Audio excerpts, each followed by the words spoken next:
ભરૂચ તાલુકા પોલીસે દહેગામની સીમા રાત્રિ દરમિયાન ગૌ કતલખોરીનો પર્દાફાશ કરીને 330 કિલોગ્રામ ગૌમાંસ કબજે કરી 4 જીવિત ગાયોના જીવ બચાવી તેમને કરજણ પાંજરાપોળમાં મોકલી આપી હતી.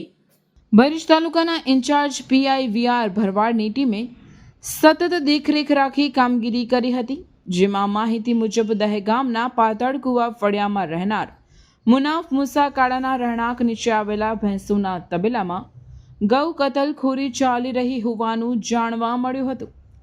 છાપા દરમિયાન વાડની જાળીઓની ઓટમાં બેટરીના અજવાળે એક ગાયનું કતલ કરેલું મળી આવ્યું હતું. સ્થળ પરથી 330 કિલો ગૌમાંસ, મોટા નાના છરા, ચપ્પા, લોખંડના સળિયા, દોરડા સહિત કતલખોરીના સાધનો કબજે કરવામાં આવ્યા હતા. તપાસમાં વધુમાં જાણવા મળ્યું કે રહેણાંક બાજુના ખુલ્લા વાડામાં ઘાસચારો અને પાણી વગર 4 ગાયોને ટૂંકા દોરડાથી અત્યંત ક્રૂર રીતે બાંધેલી હાલતમાં રાખવામાં આવી હતી અને તેમને કતલ કરવાનો ઈરાદો હોવાનું બહાર આવ્યું હતું. પશુ ચિકિત્સકની હાજરીમાં નમૂના લઈ ગૌમાંસનો નિયમ અનુસાર નાશ કરવામાં આવ્યો હતો.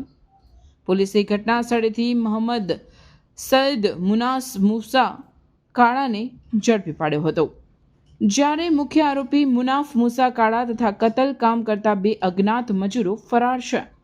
તેમની શોધખોળ ચાલુ છે. આ ઘટનામાં ભરૂચ તાલુકા પોલીસ સ્ટેશનમાં પાર્ટ બી હેઠળ ગુનો નોંધાયો છે અને ભારતીય ન્યાય સંહિતા 2023 તથા ગુજરાત પશુ સંરક્ષણ અધિનિયમ 1954 અને પ્રાણી ક્રૂરતા નિવારણ અધિનિયમ 1960ની કલમો હેઠળ કાયદેસરની કાર્યવાહી હાથ ધરી પકડાયેલા આરોપીને પોલીસ રિમાન્ડ મેળવવામાં આવ્યા છે.